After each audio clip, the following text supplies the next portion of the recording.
Boa noite. Nos últimos anos, se multiplicam nos tribunais os processos contra programas e artistas de humor no Brasil.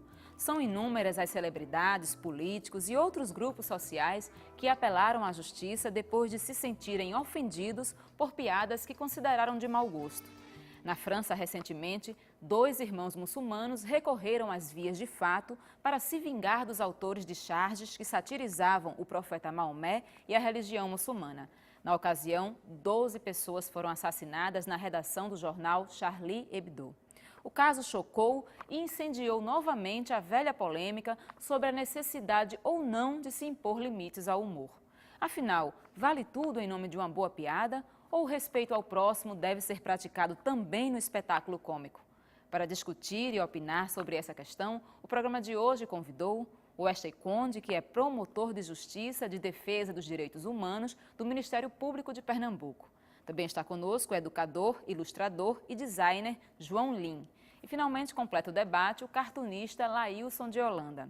A gente lembra que você pode participar do programa enviando suas perguntas e comentários para o telefone 3423, para o e-mail opiniãope@ufpe.br ou para as nossas redes sociais, no @opiniãope no Twitter e na nossa página no Facebook. Olá, boa noite, sejam bem-vindos. Eu queria começar o programa falando sobre os limites do humor com uma piada que a gente ouve todos os dias, as pessoas falarem. Afinal, perdemos o amigo, mas não perdemos a piada? Vocês concordam com essa frase, com esse ditado, com essa máxima que as pessoas usam por aí? É melhor perder o amigo do que perder a piada? Acho que Laílson pode começar. É uma coisa que a gente tem que fazer uma definição. O que é humor? O que é piada? O que é anedota? Não é? Existe o humor popular, o humor de rua, que a gente faz na mesa de bar. É o trocadilho, é a gozação com o outro, com o time de futebol. Isso aí é a brincadeira geral. Você tem anedota, que são coisas curiosas que aconteceram com pessoas públicas. Então, fato, o presidente tal fez aquilo, uma história que vai acontecendo. E existe o humor, especificamente o que a gente está falando, o humor gráfico, que é uma expressão, ao mesmo tempo, jornalística e também de expressão de opinião. A gente tem isso desde o tempo da Revolução Francesa. Na verdade, a gente tem isso desde os tempos dos grafites romanos, né, na coluna de Pasquino, que fazia as pichações, e é daí que vem o nome de um jornal ser um pasquim, quando é um jornal que satiriza. Então, com o surgimento da imprensa, no século XVI e XVII, então isso aí populariza-se a gravura humorística, e o humor, ele sempre satiriza o poder. O humor, ele é uma forma de reação ao arbítrio. É uma maneira que o homem tem de enfrentar o medo através do riso. Então, em vez de arreganhar os dentes num rosnar, ele arreganha os dentes num sorriso. Então, assim, perder a piada, não perder a piada, perder o amigo, isso é aquela coisa na mesa de bar. Você faz o cara lá, você sabe que o cara é um Santa Cruz doente, você é um alvirrubro, um rubro-negro, você não vai, o time perdeu, você vai saber que o cara vai ficar com raiva de você, mas você vai fazer a brincadeira, você vai fazer a coisa. Isso é uma brincadeira social. O que a gente está discutindo é essa questão dos limites, onde o humor impresso, o humor de grande escala, que atinge diferentes pessoas, até onde ele pode ir. Essa, pelo menos, é a minha opinião. João, para você, deve haver limite para o humor?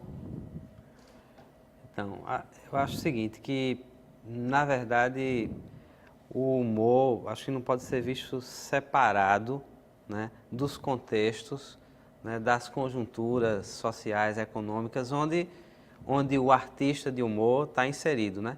Então, acho que os limites, eles são colocados também pelas circunstâncias, né? Pelas conjunturas, pelo momento político que você está vivendo. Eu acho que, inclusive, pensando no meu trabalho como artista, para mim, o meu limite está relacionado ao que eu quero defender ou a opinião que eu quero dar sobre determinado tema naquele momento e como essa opinião vai interferir no ambiente que eu vivo. Então, eu vou refletir sobre isso antes de definir qual é o meu limite. Então, para mim, o limite está muito relacionado com as relações, né, sociais, políticas, econômicas, nas quais você está inserido. Acho que não pode ser diferente. Para mim, eu não vejo separado disso. Wesley, na prática, como o Lin falou, o bom senso, como é o que eu acho que ele quis dizer, é esse refletir do artista, tem sido suficiente para regular essa questão do limite do humor? Inicialmente, boa noite a todos, né, os companheiros aqui do debate e aos telespectadores. Eu, certa feita, ouvi uma definição. Alguém perguntava na assistência se todos tinham... Quem não tinha bom senso, por favor, levante a mão. Acho que bom senso não pode ser muito critério, porque todos acham que tem bom senso. Todo mundo acha que tem bom senso. Então, se a gente pensa, por exemplo, o que o Li acaba de dizer, para mim, em outras palavras, ele diz que também o humor tem um conteúdo ideológico. Isso. Também o humor tem um conteúdo ideológico. Então, político. eu perderia o amigo, mas não perderia a piada, dentro de um contexto diferente, dentro da dinâmica social. Outrora se fazia uma piada racista e todo mundo achava graça, e você poderia ter um amigo negro e você não perderia a piada. Você está num contexto em que tem uma pessoa que é homossexual e você faria a piada e perderia o amigo. Hoje não se aceita mais esse tipo de piada. Portanto, eu acho que o humor, ele tem sim esse conteúdo ideológico, acaba sendo uma expressão de como você se coloca no mundo e enxerga esse mundo, de sorte que tem sim limites ao humor. Lailson, você colocou que o humor, ele é como se fosse uma espécie de resistência ao poder. Sim. Mas a gente nota que o humor que a gente vê hoje na televisão, enfim, o humor mais comum, se eu posso dizer assim, o humor menos rebuscado, ele ataca principalmente as minorias. Ataca os poderosos, sim, mas não por serem poderosos, mas porque o poderoso é gordo, é gay, é mulher, enfim, ele ataca geralmente as minorias. Como é que fica essa sua relação que você disse que o humor serve para atacar o poder, mas ao mesmo tempo ele se apropria das minorias para fazer graça? Existe o bom humor e o mau humor. O humor mal feito é o humor que não tem graça, é o humor agressivo, ofensivo. Certo? Ele não tem outro fito a não ser ofender a pessoa. É aquela coisa, eu fiz charge diária durante 27 anos, eu nunca fui fazer uma charge contra a pessoa. Sempre eu fiz contra a figura pública. 10 minutos. Porque ali, quando ele está em público, ele representa algo. Então, você não está comentando sobre a preferência sexual, ou a altura, ou, por exemplo, Dr. Marco Maciel, o apelido dele é Mapa do Chile. Ele mesmo acha graça nisso, porque ele é magro. Então, qual é o problema de dizer que ele é magro? Se ele fosse gordo e você chamasse de magro, aí você podia dizer que você estava gozando com a cara dele, né? Então, essas questões é onde vai entrar essa questão do politicamente correto, que é uma coisa meio absurda, porque estabelece limites onde, para você rir, tem que pedir licença. Para você opinar, tem que pedir licença. Eu acho que o direito, como sabe o Dr. Wesley, o direito de você processar alguém que lhe ofende é um direito que está na lei de imprensa, está no Código Civil. Então, quando a gente fala por que é que um gordo é engraçado, vamos analisar teoricamente, por que é que um gordo é engraçado? Se você considerar o gordo está comendo por mais de uma pessoa, então ele representa uma minoria, vamos chamar assim, privilegiada, certo? Por outro lado, as pessoas têm um culto à beleza, então você ser gordo foge ao culto à beleza. Então você fazer piadas com a dificuldade da pessoa em emagrecer é uma maneira de você fazer um comentário sobre essa dificuldade. Agora, você dizer, todo gordo é feio, aí é uma ofensa, não tem graça. Aí você partiu para uma agressão verbal. É aquela coisa, você vai fazer uma charge, um camarada, você vai. Quando eu vejo fulano de tal, não sei porquê, me lembro de Judas Iscariotes. Você não pode processar o meu pensamento por associar uma pessoa a Judas Iscariotes. Certo? Agora, se eu chegar e dizer, esse camarada é um ladrão, aí não, aí eu estou fazendo uma ofensa direta. Eu estou emitindo um juízo que eu posso responder criminalmente. Agora, expressar a minha opinião, então o humor ele vai contra os exploradores, principalmente. Isso funcionou em todas as ditaduras, a Revolução Francesa, durante a ditadura brasileira, certo?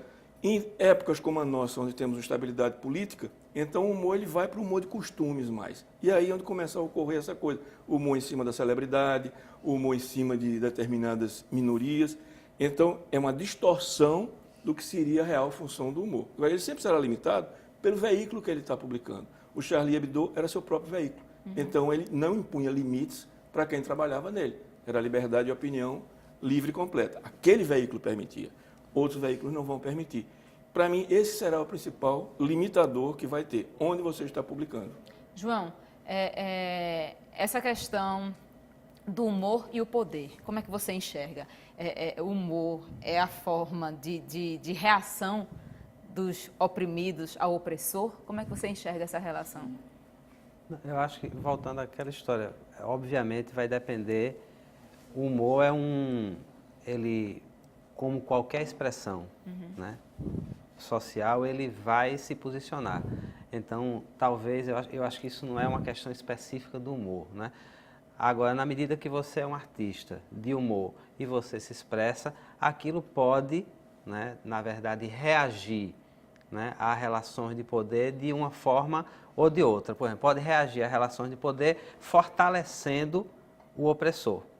É o caso, eu acho, de quando você faz esse humor que é racista, o humor que é homofóbico. Esse tipo de humor, ele fortalece as relações de poder do ponto de vista do opressor, mesmo que isso não tenha sido o interesse ou a intenção clara, tenha sido feito com consciência pelo artista. Agora, a gente sabe que, independente de você ter a intenção ou a consciência, à medida que você se posiciona, aquilo vai ter um impacto no lugar que você vive. E ele pode ser fortalecendo, né, nas relações de poder quem está oprimindo ou quem está sendo oprimido, né? Então, isso eu acho que é uma questão... Eu queria colocar aqui, antes de pedir para o Wes se pronunciar, uma questão sobre essa questão do politicamente correto, que o Lailson falou, uma frase do Pedro Arantes, que é o diretor daquele filme O Riso dos Outros. É um documentário que ele fez sobre essa questão dos limites do humor. Ele entrevistou vários humoristas, artistas, celebridades do Brasil, falando um pouquinho sobre isso. Aí ele diz assim: essa reação que se diz libertária, na medida em que combate a ditadura do politicamente correto, de fato está reagindo contra a perda de uma liberdade. A liberdade de um grupo historicamente dominante de oprimir, pela via do humor, os outros grupos sociais. A liberdade de alguns em limitar a liberdade e o direito dos outros. Uma liberdade que, no fim das contas, não passa de privilégio. É fato. Então, nós não estamos propriamente tratando de uma liberdade, né? Você ter a liberdade de oprimir, é bastante duvidosa essa liberdade, né?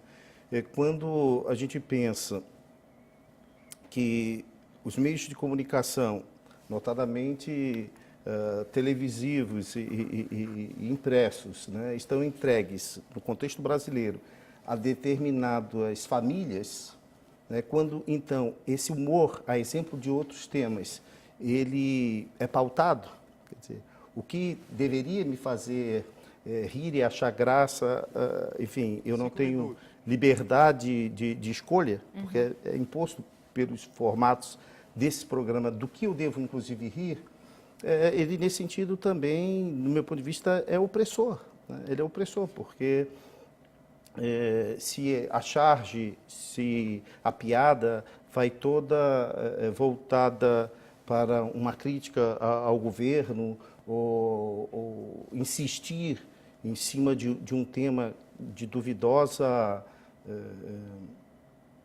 certeza, né? Assim, não se tem muita clareza, e você insiste, vamos pegar, por exemplo, o tema da Petrobras. Aí você bate exaustivamente sobre uma determinada questão que acaba convencendo os desavisados de uma leitura, digamos, pouco mais crítica, de que aquilo realmente é uma verdade absoluta. Então, se a gente traslada esse raciocínio para o humor, né, quer dizer, na medida em que você não tem tanta liberdade de escolha, né, quer dizer, está pautado por esses grupos, por esses... Como o Lailson disse, o limite é o veículo, é o jornal, é o que ele dita como... O que ele permite publicar. O que ele permite É o que ele permite publicar. Então, nesse sentido, ele tem sido pouco libertador, ele tem sido muito mais opressor, considerando que está, de fato, nas mãos de determinadas famílias, nas mãos de determinados grupos. Nesse sentido, me lembra um artigo do jornalista e deputado Paulo Pimenta, em que ele faz a crítica aos meios de comunicação que tanto apregou a liberdade de imprensa como sendo, e de expressão, né, como sendo um verdadeiro dogma, mas quando os irmãos em São Paulo fazem um blog que faz a crítica à Folha de São Paulo, a falha de São Paulo, e vai-se ao judiciário e se censura esse blog. Né? Então veja que se defende sem limites o humor, desde que não mexa com os meus interesses. Quando o Barão do Tararé criou a Manha, havia o jornal Amanhã, que era um jornal que defendia o sistema. E o Barão do Tararé criou um jornal chamado Amanhã. Ele só faz tirar o tio. Ninguém vai dizer que ele está usando a marca indevidamente. Não há confusão de marca. Mas é porque a palavra, inclusive, tem outra conotação. Então, ali, quando ele cria um jornal, que é um jornal satírico, o jornal por si é satírico. Ninguém vai comprar aquele jornal achando que ele vai estar defendendo o sistema. Então, essa questão, quando eu coloco que o sistema é que vai determinar, porque o jornal tem interesse comercial. A TV tem interesse comercial. E quem trabalha em jornal, quem trabalha em imprensa em geral, sabe disso. Está consciente que o seu direito de expressar a sua opinião vai até aí. Assiste a Tobrião uma vez, chamou um repórter e disse, olha, você está colocando aqui sua opinião, isso aqui eu não concordo. Ele fala, sim, mas essa é a minha opinião. Não, mas, pois é, eu também sou assim, por isso que eu sou dono do jornal. Se você quer dar a sua opinião, faça seu jornal. Então, quem trabalha em imprensa sabe que há essa limitação. Quem trabalha em qualquer empresa sabe que a empresa tem uma política interna, não é? E que ela não pode ser, porque teve uma vez uma moça que colocou foto no Face da UTI onde ela trabalhava, e ela foi demitida por justa causa, porque ela ultrapassou um limite de, você não pode estar expondo as pessoas que estão na UTI para o público, porque dali é uma coisa reservada. Então, esse bom senso é justamente o bom senso da gente saber onde está trabalhando. Eu, hoje em dia, não publico mais na imprensa física, porque a minha opinião, durante muito tempo, ela foi considerada contrária. Porque, simplesmente, assim, eu fui contra a ditadura, fui contra o governo Paulo, fui contra o governo Fernando Henrique. Depois chegou um ponto que, simplesmente, eu ser contra não combinava mais com a opinião geral. Então, hoje em dia, a gente está vendo tudo o que está acontecendo. Eu não mudei minha opinião. Eu continuo um crítico do poder. Porque se eu votei em alguém ou não votei em alguém, aquela pessoa está encarregada de gerir os recursos do meu país. Então, o meu direito é criticá-lo, seja na mesa de bar, seja na chat, seja na internet. Então, esse direito eu vou defender até o final. E eu acho assim que a pessoa, agora, vamos dizer, eu não vou xingar o cara. Se eu xingar, aí é outra coisa, me processe, porque eu estou ofendendo. Mas eu dar a minha opinião, dizer que o que fizeram com a Petrobras é uma vergonha mundial, quebraram uma empresa, não me interessa os motivos, me interessa que o fato concreto é que a empresa está quebrada. Então, a gente lutou por uma empresa e ela está quebrada. Então, comentar sobre isso é meu direito, é seu direito, é direito de qualquer um. Eu quero que a gente fale mais sobre isso no próximo bloco, mas vou pedir um minutinho para vocês, para a gente fazer o intervalo. A gente lembra mais uma vez que você pode participar do programa enviando perguntas e comentários para o telefone 34236836, para o e-mail opiniãope@ufpe.br e para as nossas redes sociais no Twitter, no @opiniãope e na nossa página no Facebook. Não saia daí que a gente volta já.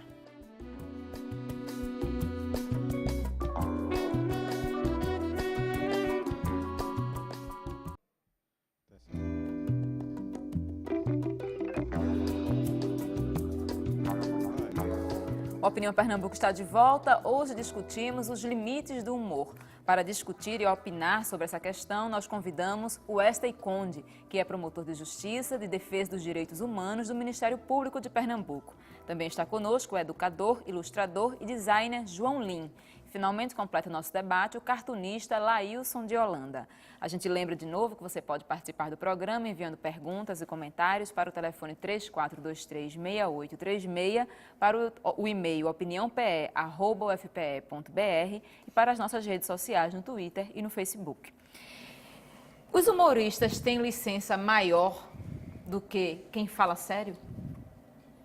O que é que vocês acham? Que os humoristas devem ter mais liberdades do que aquelas pessoas que, teoricamente, falam sério? Veja, é uma profissão de risco. A gente faz risco e é uma profissão arriscada. Mas eu interrompi, João Lim. João, por favor, qual a sua opinião? Não, eu acho um pouco, até sendo um pouco repetitivo. Eu não gosto, por exemplo, eu acho que um dos objetivos do humor, inclusive, é desacralizar as coisas, né? De fato, de uma certa maneira, tirar do pedestal, né? determinados assuntos, quebrar determinados tabus, né? O humor tem essa função também. Então, isso coloca o humorista numa condição, como o Laílson disse, arriscada, né? É verdade. Agora, acho que não... Se essa é a função do humor, né, a gente também não pode sacralizar a nossa condição. Entende? Então, o humorista não pode ser um privilegiado, eu acho. O humorista, ele está para, né, como artista ou como cidadão que se expressa como qualquer pessoa. Então, eu acho que o artista ou o humorista poder tudo, né, não cabe, inclusive, porque isso vai de encontro à própria essência do humor, que é essa de desacralizar, de quebrar esses tabus. Então, a gente não pode, e a gente não pode querer estar nesse pedestal quando o objetivo do humor é derrubar do pedestal, é colocar as coisas numa condição que a crítica, o olhar crítico sobre elas possa ser jogado, né? Quando ela está na condição de tabu, ela não pode ser tocada. Então, acho que isso é uma coisa... Acho que a leveza, o estar à vontade, faz parte, imagino, de quem faça humor, né? Não é aquela coisa vestuta, né? Um promotor, tal, de paletó e gravata, para fazer humor. Vocês fazem humor disso. Então, acho que estar com certeza, estar mais à vontade é inerente a essa atividade. Agora, indubitavelmente, com limites, né? Eu me recordo, por exemplo, de duas situações que acabaram por chegar na promotoria, de uma piada que foi contada num programa de rádio, de grande audiência aqui no estado, de grande penetração, e uma das ouvintes se sentiu incomodada com a piada por entendê-la de conteúdo sexista. Ainda que não tenha havido a intencionalidade, que é essa discussão muitas das vezes que permeia aqui o mundo do direito, ainda que não tenha havido a intencionalidade de ofender esta ou aquela mulher, esta ouvinte se sentiu ofendida. Sim. Se sente ofendida, representa o Ministério Público, eu acolho a reclamação dela e compusemos com esse programa de rádio e promovemos um debate sobre os direitos das mulheres a partir de uma piada sexista. Claro que, quando do debate, não se repetiu a piada, né?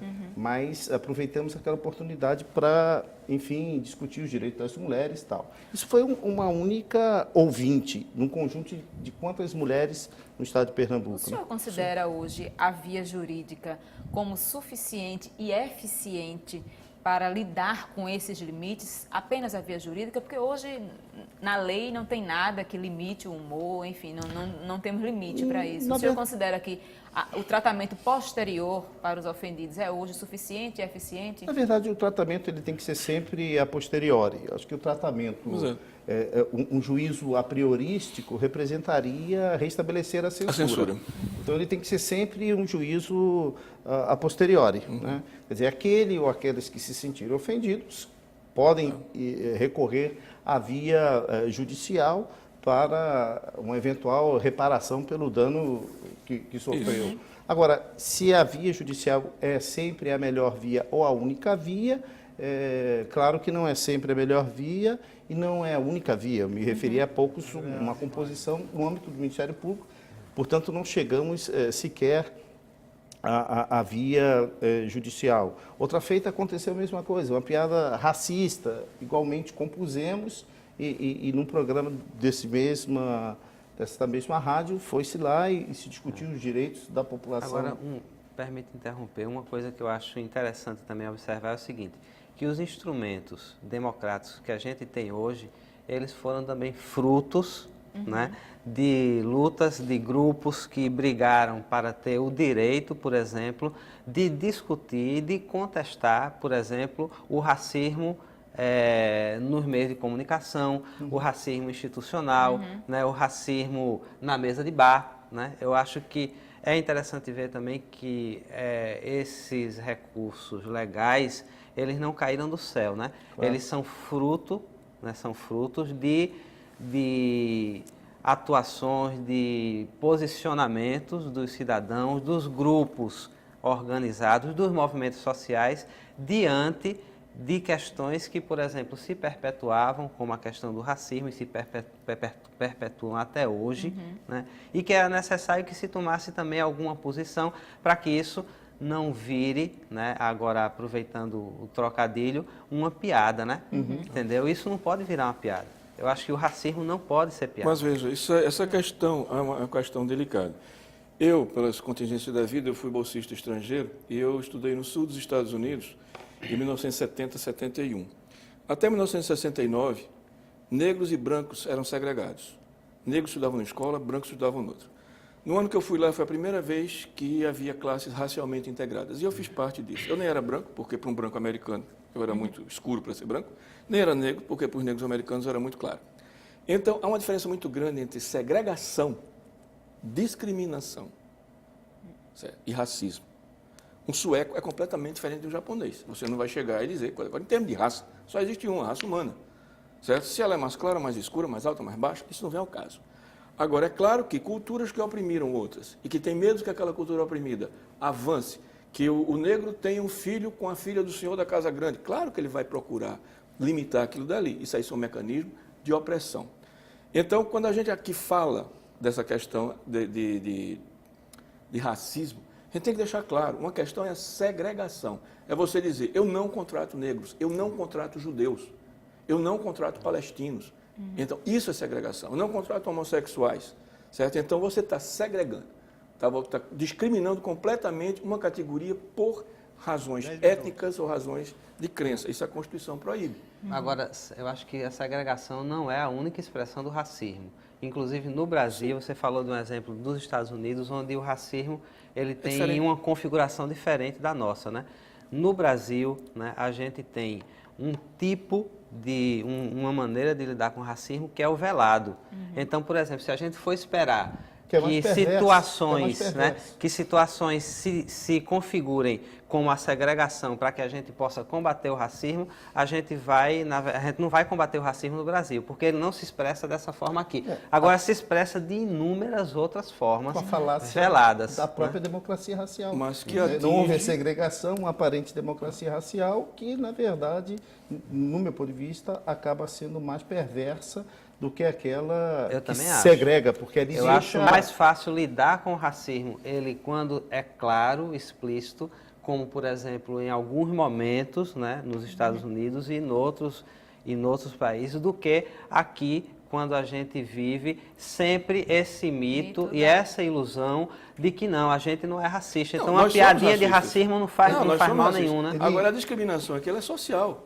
Se o cara tiver dinheiro, ele Não, passa. não é, mas se não você é. Aí não me é. permite- Aí eu acho que a discriminação é de Existe, cor e é de existe, raça existe. também. Se você me Existe permite, e linkando um pouco com essa discussão da liberdade de expressão e humor, e enfim, o que aconteceu na França, quer dizer, com o racismo, se a gente percebe a matança que está ocorrendo, o genocídio da juventude negra brasileira, não diferente aqui no estado de Pernambuco, e, no entanto, um silêncio sepulcral da sociedade que não percebe essa forma de racismo. Gente. Se incomoda com a morte na França, e aqui eu não estou de maneira alguma fazendo apologia ao assassinato de cartunistas e humoristas e similares. Melhor que não. porque- Não estou de maneira alguma, acho que temos que Dois aqui. Não, eu ia combater, botar meu colete à prova de bala. combater o que aconteceu, né? Repudiar, melhor dizendo, mas, por outro lado,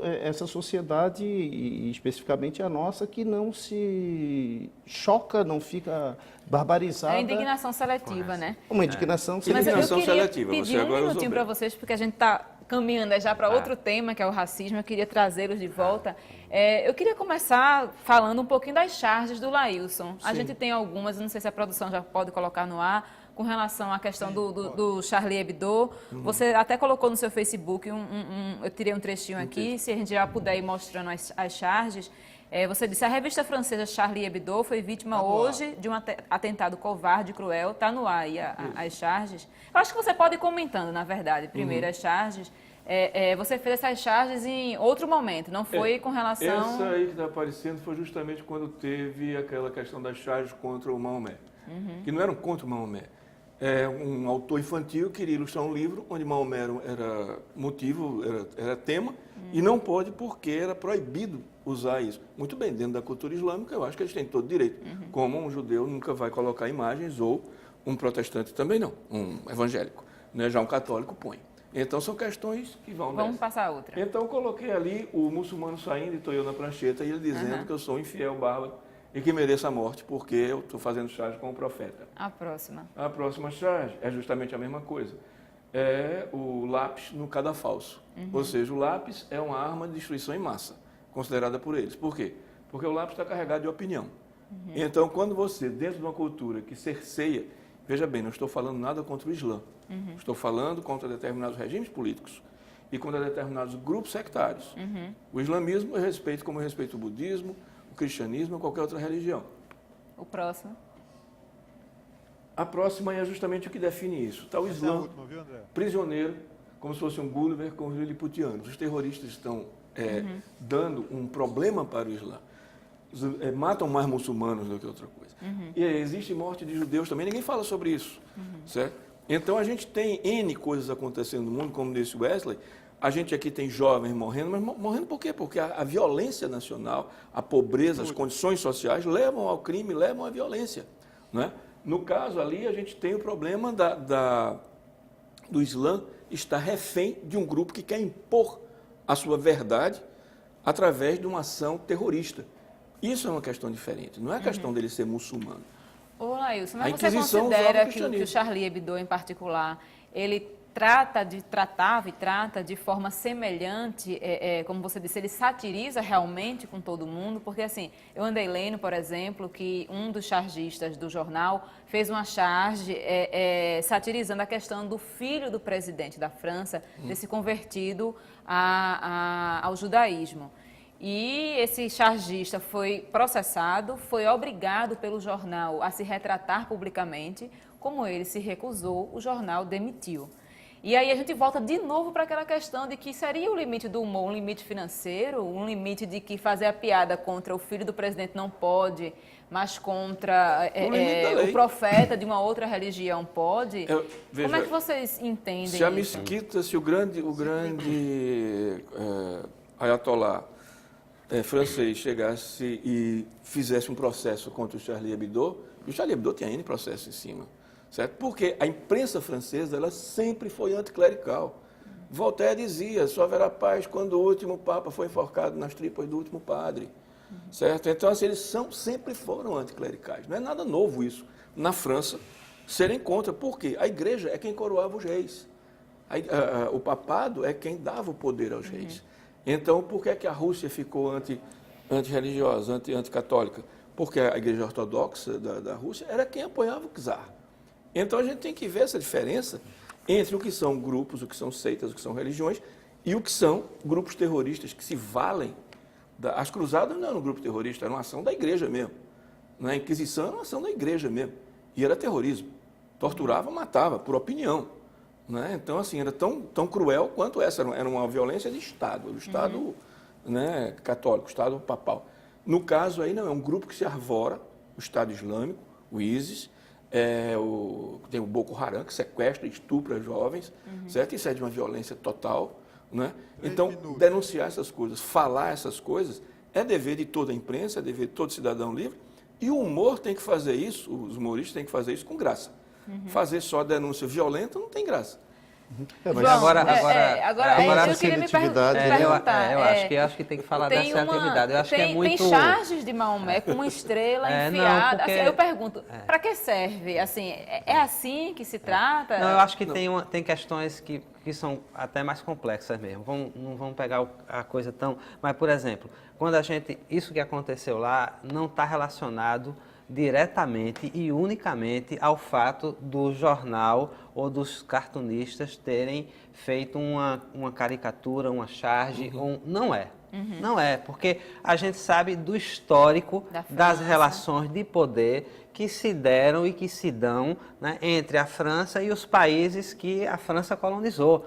Então, não vamos também, nesse nível de ingenuidade, achar que aquela reação, aquela proporção de reação, que eu considero discordo, acho absurdo, acho terrível mesmo. Agora, que aquela proporção de reação, aquilo não tem a ver só com aquela representação de Maomé, óbvio que não.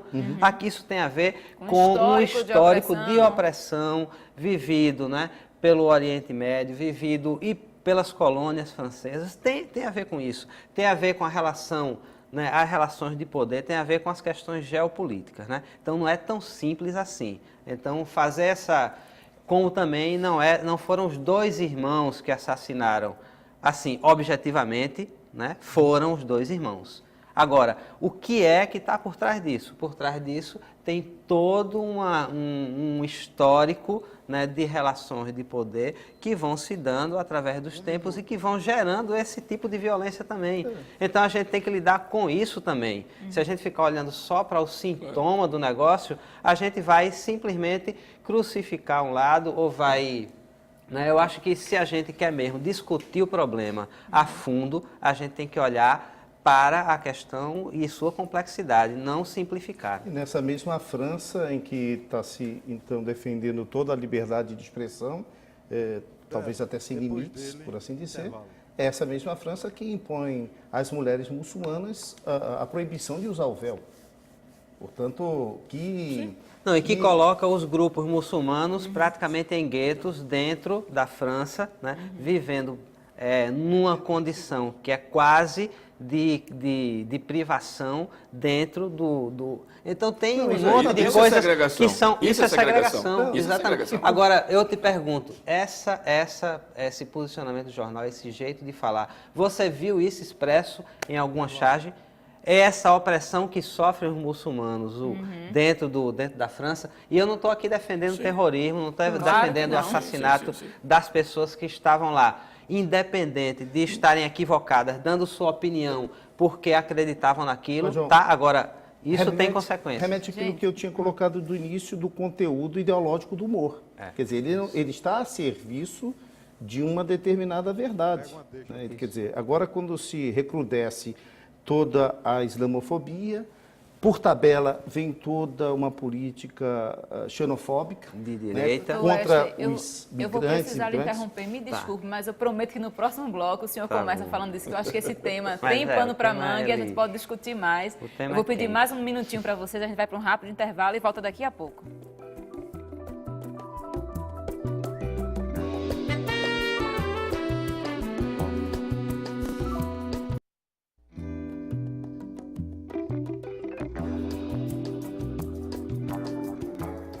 Estamos de volta com a opinião de Pernambuco e hoje discutimos o tema os limites do humor.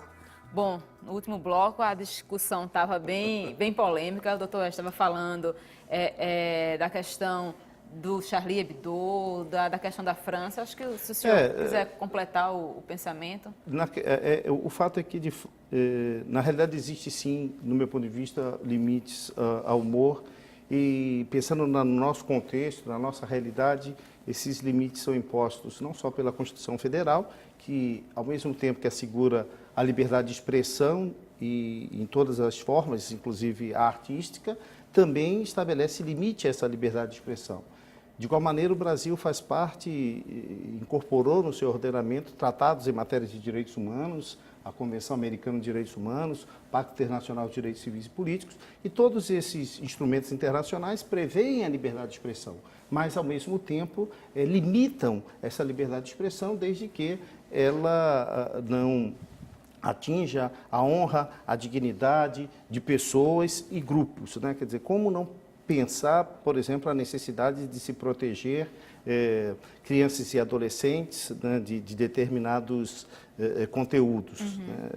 É inimaginável. Igualmente, como deixar de proteger grupos que se encontram em situação de vulnerabilidade, que estão sendo exterminados, mortos, por exatamente expressarem ou pertencerem a uma determinada etnia, ou mesmo por fazerem parte de uma diversidade cultural, de uma orientação sexual distinta da hegemônica, enfim. Então, de fato, acho que o humor, a exemplo de todo e qualquer direito, o direito de se expressar artisticamente via humor, deve sim sofrer essa restrição.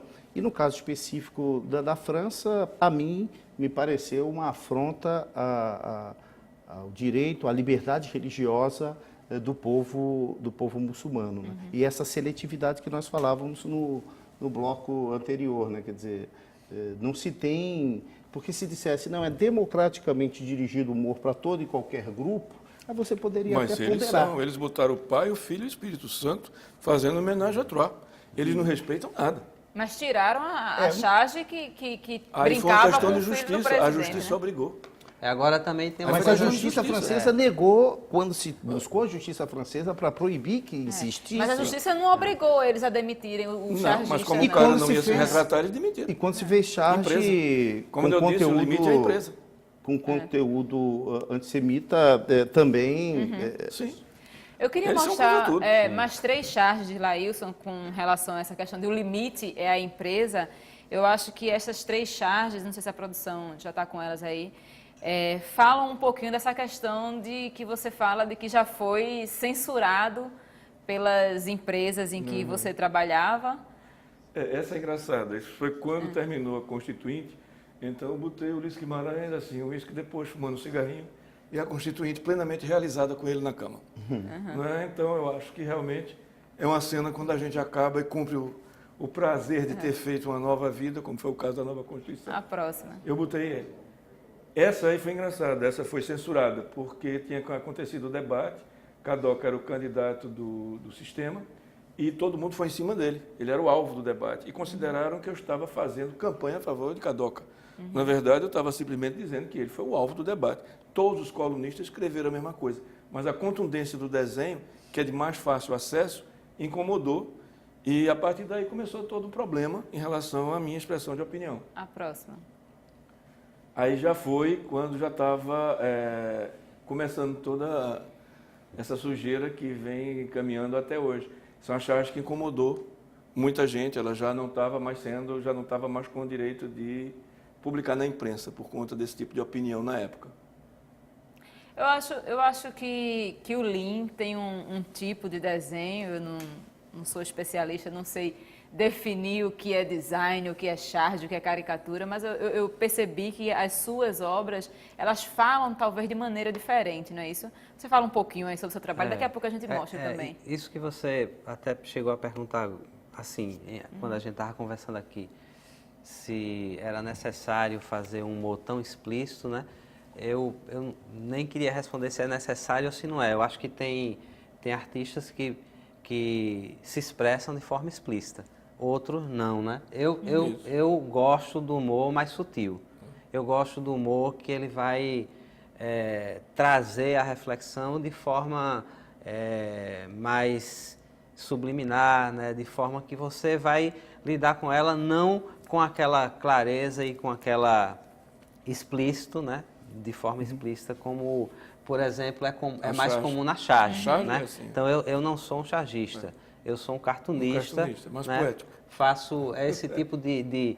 Agora, nem por isso, esse tipo de expressão mais sutil, ela deixa de ter o poder de influenciar e o poder de fazer refletir e o poder de criticar, por exemplo, o estabelecido ou questões que A gente basta pode que você mostrar queira, né? alguma das obras do Lean já?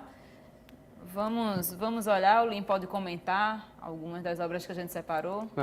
Coincidentemente, essa é mais explícita. Então, assim, essa aqui foi muito no calor aí daquelas manifestações de julho e tal, que começou a se criticar muito na imprensa de que aquilo era um absurdo, que aquilo era uma baderna, e a gente acha lindo quando isso acontece nos outros países, nos países civilizados, no primeiro mundo, na França, não sei o que, a gente acha lindo quando o povo vai para as ruas e vai lá e exige os direitos e tal. Quando aconteceu aqui, a imprensa toda ficou, isso é um baderneiro, isso é um vandalismo, e aí eu fiz esse cartoon exatamente para dizer, às vezes é preciso realmente pegar, botar o coquetel molotov na mão e jogar para que você possa ser ouvido. Né? Então, A próxima.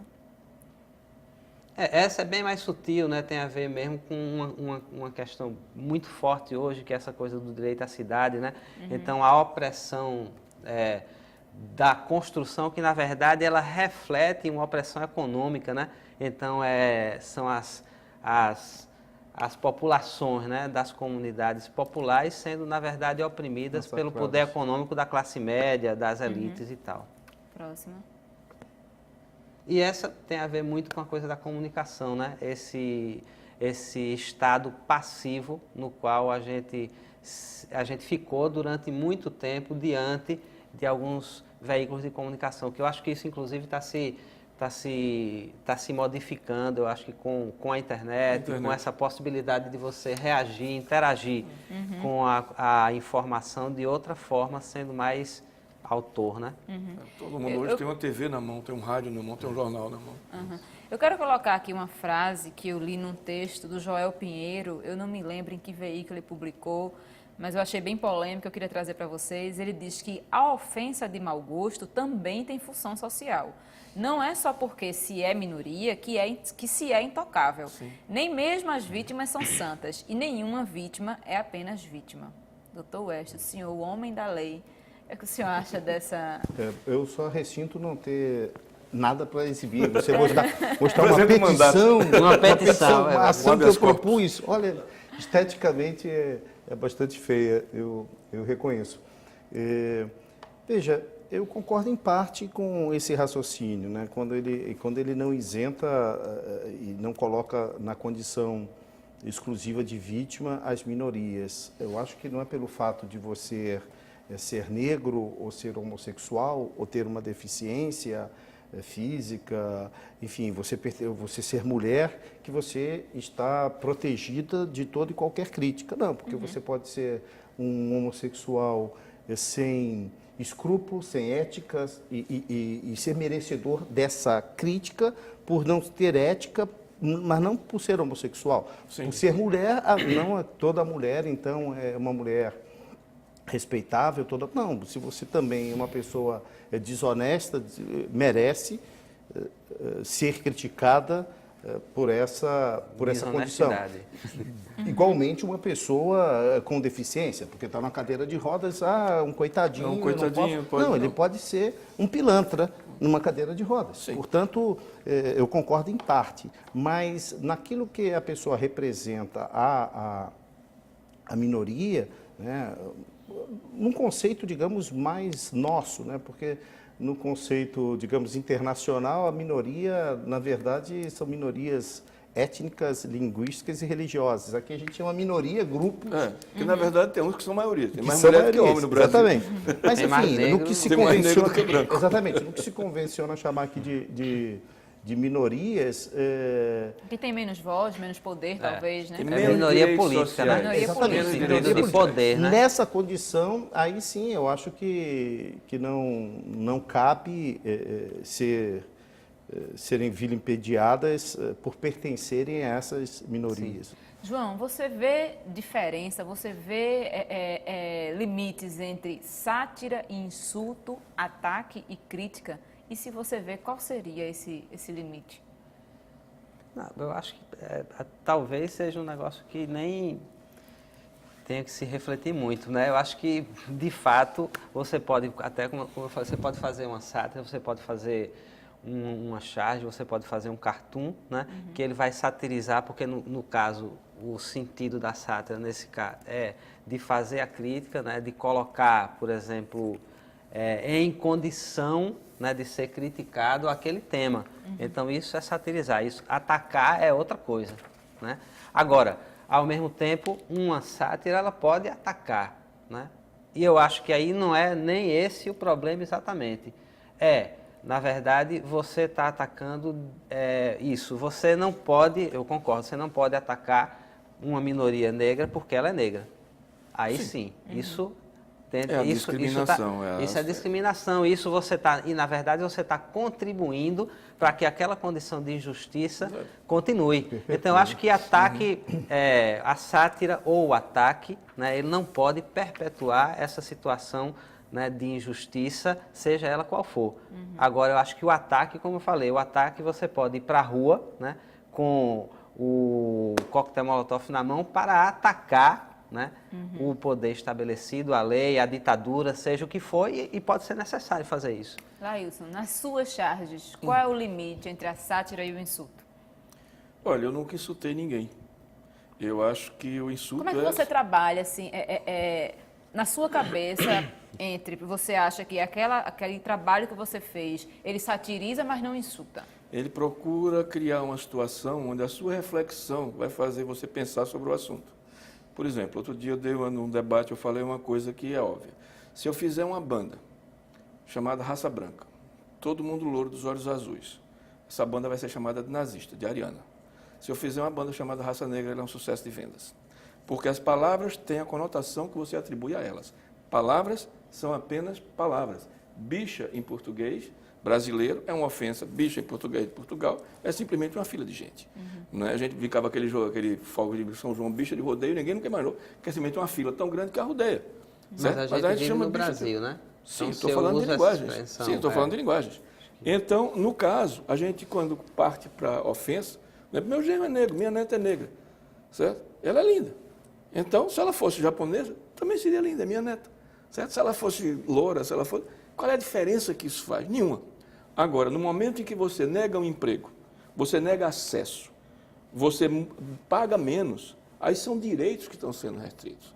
Certo? E se você justifica isso com opção sexual, etnia, isso aí, então aí você está cometendo um crime. Então, sempre que eu faço uma charge, eu levo a pessoa a refletir. Eu estou rindo exatamente de quê? O que é engraçado nisso? Então, ela vai, quando ela descobre, entendi o porquê desse desenho. Então, é isso que eu busco quando eu faço uma charge, ou um cartoon. Eu faço cartoon, mas publico menos, só em livros. Então, a questão é essa. O insulto é uma coisa, a sátira, o humor é outro. A gente tem 1 minuto só e eu queria saber a opinião do Lin. Se, na sua opinião, as pessoas deixaram de achar graças de si mesmas, as pessoas estão mais chatas ou estão mais exigentes? Eu não acho que as pessoas deixaram de achar graça em si mesmas. Eu acho que essa é uma coisa da natureza do ser humano, de rir de si próprio, porque ninguém aguenta, né? Senão ninguém aguenta ficar vivo mais de 1 minuto, né? Se você não rir de você, não rir da condição, rir no sentido até mais amplo, né? Se você não relaxar diante da tensão de que você nasce hoje e sabe que já vai morrer, né? E sabe que cada dia que você passa, você está mais perto da morte, você precisa relaxar. E o riso, ele colabora nesse movimento, né? De manter-se saudável, né? Porque o peso da existência é grande. Gente, muito obrigado, foi muito rápido, a gente precisava discutir muita coisa ainda, mas muito obrigado pela presença de vocês, uma boa noite para vocês. Boa noite. Obrigado. Uma boa noite também para você que ficou com a gente até agora. Até o próximo programa, até lá.